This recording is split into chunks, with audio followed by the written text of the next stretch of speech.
औज़ुबिल्लाहि मिनश्शैतानिर्रजीम बिस्मिल्लाहिर्रहमानिर्रहीम। आज हम 8वीं का पहला सबक लेकर हाजिर हैं आपके सामने। इससे पहले कि हम सबक स्टार्ट करें, सबसे पहले एक दरख्वास्त है कि आप इस चैनल को सब्सक्राइब कीजिए और लाइक कीजिए और साथ में आपके जो भी कमेंट्स हैं ज़रूर मुझे उससे आगाह कीजिए। हम देखते हैं ये पहला सबक 8वीं का नातिक और गैर नातिक आदात, ये उसका टॉपिक है, उन्वान है। सबसे पहले हम नातिक आदात गैर नातिक आदात को समझने से पहले आदात के ग्रोह कितने हैं वो हम पहले जान लेते हैं। बहुत सारे ग्रोह हैं जो 8वीं में नहीं दिए गए, लेकिन हम तमाम ग्रोह को समझेंगे। ग्रोह मतलब ग्रुप। एक है तबई अदद का ग्रुप, जो गिनती के आदात होते हैं 1 2 3 4, उन आदात को, और आखिर में लामहदूद जहाँ तक भी गिनती है, उन आदात के ग्रोह को तबई अदद कहते हैं। सबसे छोटा तबई अदद 1 है। ये उस वक्त की बात है, ये समझ लेंगे हम कि जब ज़ीरो ईजाद नहीं हुआ तो गिनती 1 से लिखी जाती रही होगी। तो ये 1 सबसे छोटा तबई अदद है और 1 से लेके लामहदूद जहाँ तक गिनती है उन आदात के ग्रोह को तबई अदद कहेंगे। बाद में जब ज़ीरो ईजाद हुआ तो 1 से छोटा अदद जो है वो ज़ीरो समझा गया। अब गिनती इस तरह से लिखी जाने लगी 0 1 2 3 4 5 और लामहदूद। तो इन ग्रोह को जिसमें ज़ीरो शामिल हो जाए मुकम्मल आदात है, यानी तबई अदद में अगर ज़ीरो शामिल हो जाता है तो उन आदात को ग्रोह को हम मुकम्मल आदात कहेंगे। इसी तरह से लोगों ने ये ज़रूरत महसूस की होगी कि जब सबसे बड़ा अदद हम बता नहीं सकते और सबसे छोटा अदद कैसे बता रहे हैं हम, 1 है या 0 है, इससे भी छोटा कुछ होना चाहिए। तलाश तो जारी ही थी, तो और तलाश की गई, 0 से छोटे आदात भी निकाले गए। ये देखिए 0, यहाँ पर हम आ रहे हैं बड़ा अदद, 0 के बाद 1 2 3 ये सब बड़ा अदद होगा। जैसे इधर जाएंगे सबसे बड़ा अदद हम नहीं बता सकते, लामहदूद है। इसी तरह से 0 से छोटा नफ़ी 1, नफ़ी 1 से छोटा नफ़ी 2, नफ़ी 2 से छोटा नफ़ी 3, और ये आदात को नफ़ी लगाकर हम यहाँ पर भी लामहदूद तक ले जा सकते हैं। तो इस तरह से हम इन ग्रोह को सही आदात कहेंगे जिसमें बड़ा अदद और छोटा अदद दोनों नहीं बता सकते। 0 जो सबसे छोटा था आज वो दरमियान का अदद बन गया है। इन ग्रोह को हम यानी तबई अदद, मुकम्मल अदद, 0 मुस्बत आदात और मनफी आदात के ग्रोह को हम सही आदात कहेंगे। अब यहाँ पर देखिए बड़ा अदद क्यों नहीं बता सकते। किसी ने कहा कि सर 1000 सबसे बड़ा है, मैं कहूँगा कि उसमें 1 जमा कर दो, उससे बड़ा अदद मिल जाएगा। किसी ने कहा नहीं सर 10,000 सबसे बड़ा है, मैंने कहा उसमें 1 जमा कर दो, वो उससे बड़ा मिल जाएगा। किसी ने कहा कि 1 लाख सबसे बड़ा है, मैं कहा उसमें 1 जमा कर दो।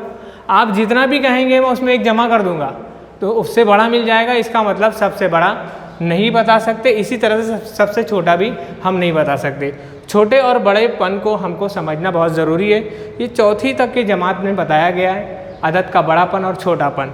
अब देखिए यहाँ पर अदद वही है 1 2 3 4 5, फ़र्क इतना है कि आगे नफ़ी लगा है। तो अब जितना बड़ा अदद अपने को दिखेगा उतना छोटा रहेगा, और जितना छोटा अदद होता जाएगा उतना बड़ा होगा। नफ़ी का मतलब ही उल्टा चलो, जमा का मतलब सीधा चलो। अब यहाँ आते हैं, ये 3 आदात के ग्रोह में से ही अब आदात निकाले गए हैं, जुफ्त आदात और ताक आदात। वो आदात जो 2 के पहाड़े में आते हैं या 2 से मुकम्मल तकसीम होते हैं, उन आदात के ग्रोह को जुफ्त आदात कहेंगे। हम यहाँ देखेंगे जब आदात हम लिखते हैं 2 4 6 8 10 में 0 आया, फिर 12 14 16 18 20 में 0 आया, तो हम आदात का जब मुशाहिदा करते हैं तो समझ में आता है कि इकाई के मुकाम पर यही आदात मिल रहे हैं 0 2 4 6 8। तो अब ये एक उसूल बन गया कि जिन आदात के इकाई के मुकाम पर 0 2 4 6 या 8 में से कोई अदद हो वो जुफ्त अदद है, वही उसकी पहचान है। अब आप अपने घर के जितने मोबाइल नंबर्स हैं तमाम नंबर को लिखिए और पहचान लीजिए जुफ्त अदद है कि ताक अदद है। सिर्फ इकाई के मुकाम के अदद को देखकर हम पहचानते हैं जुफ्त अदद को, ठीक है। जो अदद जुफ्त अदद नहीं है वही ताक अदद है। मिसाल के तौर पर जो 2 के पहाड़े में नहीं आते या 2 से मुकम्मल तौर पर तकसीम नहीं होते, उन आदात को हम ताक अदद कहेंगे।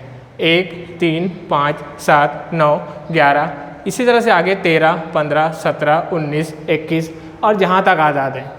अब यहाँ पर भी वही उसूल राइज होता है कि इकाई के मुकाम पर 1 3 5 7 या 9 में से कोई आदाद हो तो वो पूरा अदद ताक अदद कहलाएगा।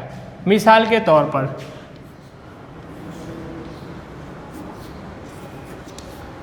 ये जो हमने लिखा है 4,01,781, पढ़ने में तो ये 1 2 3 4 5 6 हिंदसी आदाद है, लेकिन सिर्फ इकाई का मुकाम हम देख रहे हैं वो ताक है, इसका मतलब ये पूरा अदद ताक अदद है। इसी तरह से घर के तमाम मोबाइल से नंबर लिखिए, ताक अदद किसके हैं, जुफ्त अदद किसके, आप अंदाज़ा लगा सकते हैं। उसी के बाद आते हैं हम मुफर्रद आदाद और मुरक्कब आदाद के ग्रुप।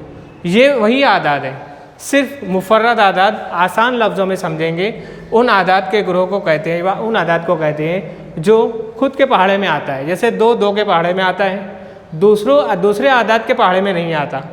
आप 3 का पहाड़ा पढ़ो, 4 का पहाड़ा पढ़ो, 5 का, उसमें कहीं 2 नहीं आएगा। 3 के पहाड़े में 3 आता है, दूसरे आदाद के पहाड़े में नहीं आता। मिसाल के तौर पर ये ऐसे आदाद हैं जो किसी दूसरे के पहाड़े में नहीं आते या खुद से तकसीम होते हैं, किसी दूसरे आदाद से तकसीम नहीं हो सकते। ऐसे आदाद को हम मुफर्रद आदाद कहते हैं। मुरक्कब जो मुफर्रद नहीं है उन्हें मुरक्कब कहेंगे। ठीक है, अब यहाँ पर कहीं पर भी 1 नहीं दिख रहा है, 2 से स्टार्ट है, 2 3 4 5 6, तो यहाँ नोट लिखी गई है 1, ना तो मुफर्रद अदद है ना ही मुरक्कब, इन दोनों ग्रोह में वो शामिल नहीं है। तो इन आदाद के बाद अब हम अपने टॉपिक पर आते हैं। 2 किस्म के आदाद आप देख रहे हैं, एक नातिक आदाद, दूसरा गैर नातिक आदाद। अब कौन से आदाद बचे हैं जिनको हम नातिक कहें?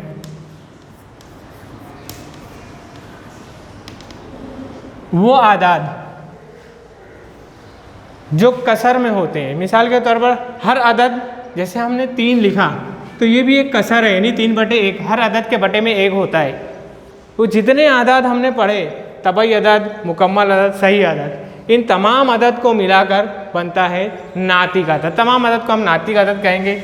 ये मुस्बत नातिक अदद है, ये मनफी नातिक अदद है। जितनी कसरें हैं और जितने आदाद है वो सब नातिक आदाद में शुमार किए जाएंगे। अब देखिए 1/2, ये भी नातिक अदद है। 9 इसलिए नातिक है कि उसके बटे में 1 है। हर अदद के बटे में 1 होता है। 1 नहीं होगा, कोई अदद होगा तो ज़रूर लिखा जाएगा, और अगर कोई अदद नहीं लिखा हुआ है तो हम समझेंगे बटे में 1 है। तो शुमार कुनिंदा नसब नुमा वाली कसरों को नातिक अदद कहते हैं। गैर नातिक आदाद,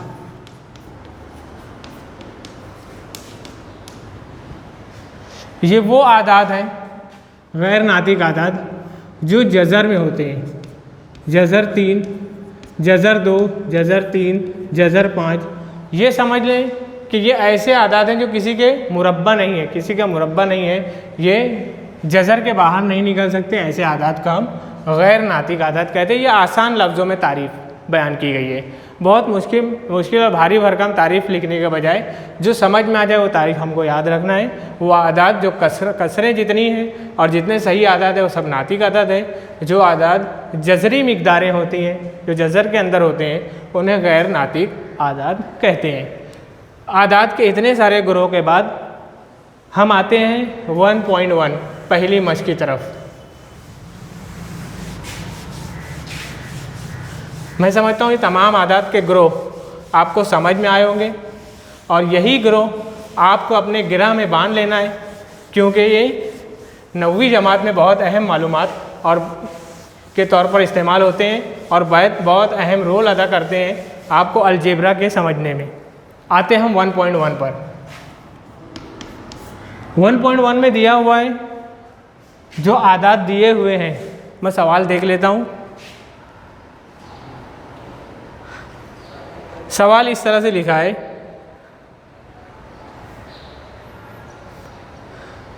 अददी ख़त पर दर्ज झेल नातिक आदाद दिखाइए। आपको दिए गए नातिक आदाद को अददी ख़त पर बताना है। हर मिसाल के लिए अलहदा अददी ख़त बनाइए। मिसाल के तौर पर सवाल नंबर 1 यहाँ पर दिया हुआ है हमको, उसमें लिखा हुआ है 3/2, 5/2, नफ़ी 3/2। इन आदाद को हमको अददी खत पर बताना है। तो ये जवाब के लिए हम बारीक पॉइंटेड वाली पेंसिल से एक खत बनाएंगे। खत बनाने के बाद यहाँ पर 0 दरमियान में लिख सकते हैं, कहीं भी लिख सकते हैं। तुमको पता होना चाहिए कि दाएं तरफ जमा वाले अदद, बाएं तरफ नफ़ी वाले अदद, मुस्बत और मनफी आदाद का ग्रोह अददी खत पर अपने को दिखाना है। यहाँ पर हम देखेंगे जो ग्रोह दिया रहेगा सवाल, जितने भी आदाद सबके नसब नुमा, जिसको डिनोमिनेटर बोलते हैं, नसब नुमा एक जैसे ही होंगे। जैसे बटे में 2 है, हर जगह 2 दिखेगा, कहीं 2 कहीं 3 कहीं 4, अलग अलग नहीं होगा। 3/2 5/2। अब यहाँ देखेंगे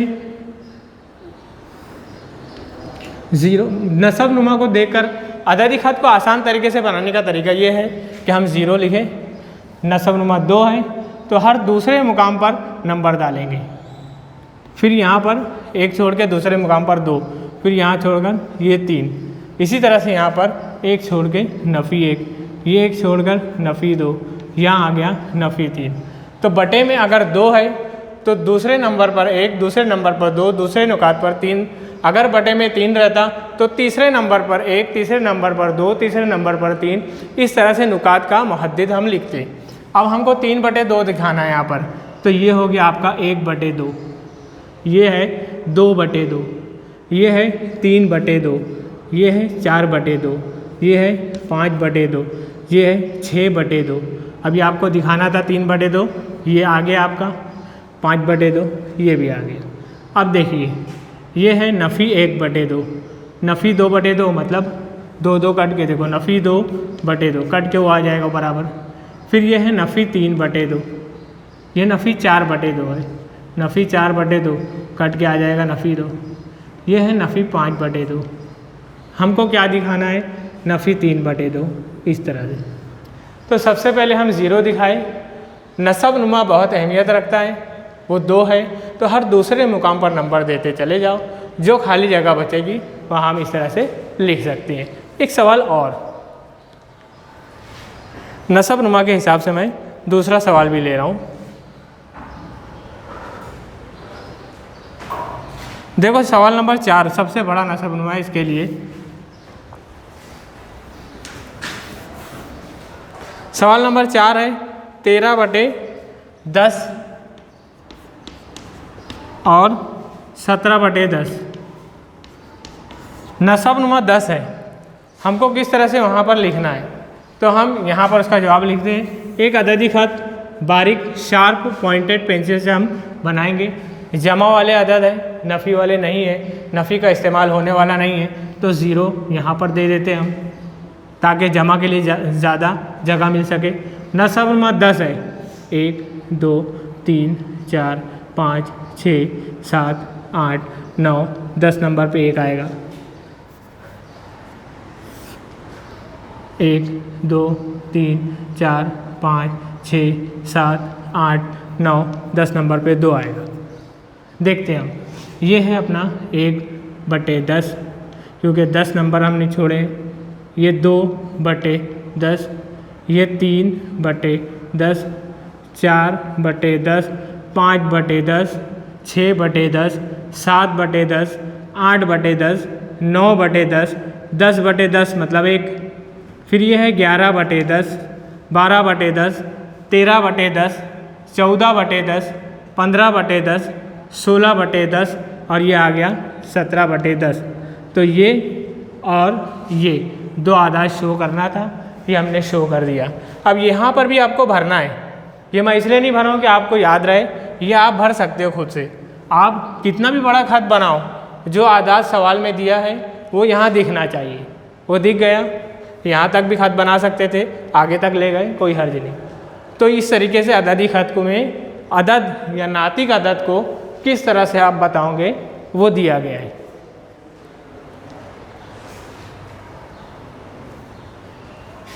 अब देखते हैं यहाँ पर दूसरा सवाल।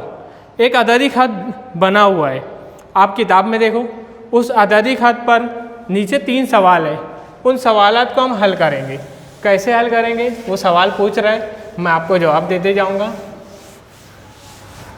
मैं अददी खत बना लेता हूँ जैसा कि सवाल में बना हुआ है। एक अददी खत बना हुआ है, बहुत ही आसान मश्क है ये। बीच में जो है ज़ीरो है जिसके नुक्ते का नाम ओ है और मुहद्दिद ज़ीरो है। याद रहे ऊपर जो है अल्फ़ाबेट होते हैं नुक्ते के नाम और नीचे मुहद्दिद आदाद होते हैं। ये देखिए 1 2 3, चौथे नंबर पर है F जिसको लिखा गया 1 1 2, तीसरे नंबर पर C, चौथे नंबर पर 2 1 2, यहाँ पर लिखा हुआ है D 3, चौथे नंबर पे 3। इसी तरह से यहाँ पर आते 1 2 3, चौथे नंबर पे नफ़ी 1, 5 6 पर E है, आठवें नंबर पर नफ़ी 2, 1 दूसरे नंबर पर है B और आगे आते हैं 1, यहाँ पर आ गया नफ़ी 3, ये एक नुक्ता। अब सवाल गौर से सुनिए, ये अददी खत है, बहुत से नंबर्स छोड़े हुए, मुशाहिदा हम करते हैं ये ज़ीरो है, ज़ीरो के बाद 1 2 3, चौथे नंबर पर 1 है, मतलब ये 1/4 है। चौथे नंबर पर इसलिए बटे में 4 आएगा, नसब नुमा में 4 रहेगा। ये 1/4, ये 2/4, ये 3/4, 4/4, मतलब एक 5/4, 6/4, इस तरह से। ये नफ़ी 1/4, नफ़ी 2/4, नफ़ी 3/4, नफ़ी 4/4 आ गया एक। इस तरीके से बटे में 4 बटे में कौन सा अदद लगाएं, तो ये ज़ीरो के बाद 1 2 3, चौथे नंबर पर 1 आ रहा है तो बटे में 4 लगाओ। पाँचवें नंबर पर 1 देता, बटे में 5 लगाते। पहला सवाल, नुक्ता बी किस नातिक अदद को जाहिर करता है? बी कहाँ पर है? देखो यहाँ पर है। ये किसको जाहिर कर रहा है? नफ़ी 1/2, नफ़ी 1/4, नफ़ी 2/4, नफ़ी 3/4, नफ़ी 4/4, नफ़ी 5/4, नफ़ी 6/4, नफ़ी 7/4, नफ़ी 8/4, नफ़ी 9/4, नफ़ी 10/4। ये इसको जाहिर कर रहा है। नुक्ता बी नफ़ी 10/4 को जाहिर करता है। अगर आप इसको मुख्तसर करते हो तो मुख्तसर करके इस तरह से भी लिख सकते हो, इसको जाहिर करता है। तो नुक्ता बी किस नंबर को जाहिर कर रहा है? नफ़ी 10/4 को जाहिर कर रहा है, ये लिखेंगे तो भी चलेगा, या नफ़ी 5/2 को जाहिर करता है लिखोगे तो भी चलेगा। ये सवाल नंबर 2 देखते हैं। 3 सवाल है। दूसरा सवाल, अदद 1 सही 3/4, ये जो अदद दिया हुआ है ये किस नुक्ते को जाहिर करता है? इसको वाजिब कसर में तब्दील करते हैं। 4 1 4, 4 और 3 कितना हो गया? 7। देखो नसब नुमा को बाजू वाले से ज़र्ब करो, 4 को 1 से ज़र्ब करेंगे, 4 1 4, उसमें 3 मिला देना है, 4 और 3 7, बटे में 4 वैसे ही रहेगा। ये अदद कहाँ पर है? 1/4, 2/4, 3/4, 4/4, 5/4, 6/4, 7/4। किस नुक्ते को जाहिर कर रहा है? नुक्ता सी। तो जवाब क्या आएगा अपना? नुक्ता सी। आखिरी सवाल देखिए, तीसरा सवाल इसमें दिया है, नुक्ता डी कहाँ पर है? ढूंढो। ये नुक्ता डी से नातिक अदद 5/2 को जाहिर किया गया है। यहाँ पर 5/2 आ रहा है क्या? 1/4, 2/4, 3/4, 4/4, 5/4, 6/4, 7/4, 8/4, 9/4, 10/4 आ रहा है, और 10/4 जो है 5/2 है, बराबर नुक्ता डी से नातिक अदद 5/2 जाहिर किया गया है। ये बयान सही है या गलत? तो सही है ना, लिख देंगे ये बयान सही है। तीसरा लिख देंगे हम, ये बयान सही है, क्योंकि हमने देखा वहाँ पर आया 10/4, मुख्तसर करेंगे 5/2 आ जाएगा। ठीक है, यहाँ पर अपनी ये मश्क के जो सवालात हैं वो मुकम्मल होते हैं। उम्मीद है कि ये सवालात समझ में आए होंगे। इंशाअल्लाह आइंदा इसी के आगे का हम फिर से आपके सामने लेकर हाजिर होंगे। शुक्रिया, खुदा हाफिज़।